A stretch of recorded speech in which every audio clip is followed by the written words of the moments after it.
All right, everyone, another piece of happy news today. New York, it looks like it's set to decriminalize marijuana. Now, their legislature defeated a measure to legalize it. But that's not a problem. What people need to understand is decriminalization is better than legalization depending on the legalization scheme. Like here in Vermont, when we legalized, it meant you can have, I can't even remember how many ounces of the dried product. You can grow a few plants for yourself without licensing, without taxes or anything like that. The regulatory system is very scant, which is funny because this is a far blue state, and yet we didn't hyper-regulate weed. I think that's a good thing. But if you look at legalization in some states, what they're saying is, okay, you can smoke weed, but you can't grow it, which is ridiculous. So you have to buy it from a dispensary or like a licensed head shop sort of thing. You can't trade it with anyone. You can't smoke your friends out. Blah blah blah. Pay a tax, pay a certificate, pay a license. You know, the government thing. So I would say in a state like New York, bureaucratic as it is, if they legalized marijuana, it would not be a good form of legalization. People would still be buying it from a bunch of Vermonters along this side of the state that can grow a few plants for themselves and their family, and then if they're not using it, they can just fucking ship it over. Oh yeah, come over and get your weed, yeah, however much an ounce. Now, of course, I wouldn't do that, and I'm not saying you should, because it's illegal still. Then it falls afoul of federal law. Then it's under the Interstate Commerce Clause, it would be fully illegal. But I mean, do you really think the politicians in New York, of all states, would legalize it and not hyper-tax and regulate it? Now, of course they would. It's like Tammany Hall all over again in fucking Albany these days. Cuomo and all of his ilk, his cronies, will smash down on it and try to create a monopoly or something like that. So it's better to just decriminalize it. What decriminalization means is that small amounts for personal possession is fine. It's not, you're not going to get in trouble for it. Usually that comes attendant with a reduction in fines for something more significant, like, okay, you sold someone a couple joints. You probably shouldn't go to jail for drug trafficking for 5 years. Although that's the way it used to be, and in some parts of the country it still is. In some parts of the country you can still go away for years for something not that much beyond simple possession. Uh-oh, you had 1.5 ounces of marijuana. Obviously this is intent to sell. We're putting you in jail for 2 years. I mean, it's fucking lunacy. You're not helping society. The drug war has been an abysmal failure since day one. It's never worked and never will work. This is a good step in the right direction. Next step, psilocybin. But why don't these cities like I think it's Oakland and Denver have legalized shrooms now, or they've decriminalized them? Why didn't you decriminalize mescaline at the same time? How is it fucking different? What about all of these other interesting substances like Morning Glory and Amanita that are still technically illegal if you take them? Why shouldn't they be off the books as far as that goes? Federal, the Analog Act still applies in some cases to some of these things, although it's been crippled somewhat because of court decisions, and it's not clear it's going to be restored. But, I mean, come on, dude.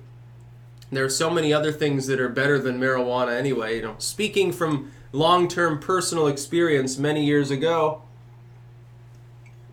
marijuana, oh, hee, giggle, yeah, okay, it's an interesting sort of substance. It makes you giggle, it makes you space out a little bit, you eat a Twinkie. After a month or so of using it, is it still novel? Or are you just sort of smoking it once in a while, getting high? It's not a threat to society. I don't see it as a problem or a moral failing or anything like that. Tobacco and alcohol, definitely more problematic. By the way, they shouldn't be more illegal either. Some people are like, they take up this weird authoritarian line of, well, weed should be legal and we should make cigarettes illegal. No, you shouldn't do that either. What you should do is exactly what they've been doing, which is they use educational campaigns and try to shock people with images of lung cancer, basically. And it does keep people from becoming new smokers a lot of the time. Make sure smoking doesn't look cool. Associate it with the sickly, with people with dying of cancer, with bald heads and stuff like that. And morbid as though that may be, it has been effective. Number of new smokers has dropped like a rock. The Gen Z is try to find a Gen Z smoker. It'll be very, very difficult. Vaping, by the way, has played both a positive and negative role. It's gotten more people addicted to nicotine, and many less people now are addicted to actual cigarettes, which is why it's been regulated and again now taxed and regulated, and fucking, you have to be however old to buy this vape, regardless of what you're putting in it, and stupid shit like that. But I think that we should decriminalize it nationwide. I mean, the drug scheduling system on the federal level is the problem. Largely, the federal government now at this point has stepped back on pot, but I mean, they would still enforce shroom laws in Denver and Oakland. Unless it starts taking hold in 5 or 6 states at once, it's not going to be, that effective except for local enforcement cooperating with federal agents or something like that. I find it amusing because it's funny. The Democrats are almost acting like a states' rights movement at the moment. Now on immigration, of course, they neither have the right to do that nor should. I disagree with them. On drugs, though, who gives a fuck?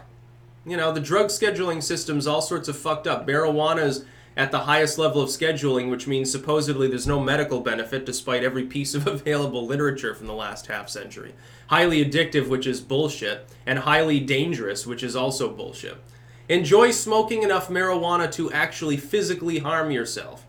I mean, you can have a psychotic break and throw yourself off a building maybe, but the marijuana itself, if you get psychotic tendencies, I'm not sure you should be using any substance. You'd probably slip into deep depression if you drank too much and slit your own wrists or something. That doesn't mean that the alcohol's existence is the problem. It's your use of it that was a problem. People should know themselves, use some self-control. Why don't we decriminalize all of the soft substances and then focus on getting addiction treatment for those that are on the hard shit? Cocaine and all of the cocaine's bigger buddies like crack and heroin and methamphetamine. I guess you could kind of say ecstasy. Ecstasy can be a little bit more on the dangerous side physically than some of them. But like LSD, mescaline, magic mushrooms, all of the herbal substances, ayahuasca blends and stuff like that, who fucking cares, dude? Let people take their psychedelics. And marijuana is like the baby drug. Marijuana is not even as strong as alcohol. Trust having used copious amounts of both. Marijuana in the past, of course. It's funny because I was using marijuana when it was still illegal. Now that it's legal, I don't use it anymore. I haven't used it. God, it's been 7 years, I think, since I smoked marijuana. I think 7. Or thereabouts, maybe 6. It's been a long time. I'm just not interested in it anymore. But I like to, beer is fun. Beer is pretty great. Stop drinking wine, though, because, you can get ulcers and shit like that. And it's just not a good idea. But yeah, you can go out and you can pickle your liver legally and get like totally wasted to the point you can barely stand, but you're not allowed to smoke a couple joints in half the states in the country. It's so fucking stupid. Yeah, hey kids, the government is wrong a lot of the time and passes tyrannical and ignorant laws that it doesn't even really understand on behalf of its moneyed interests. That's why we have a drug war. It's why we also have a lot of Silicon Valley censorship. That's about all.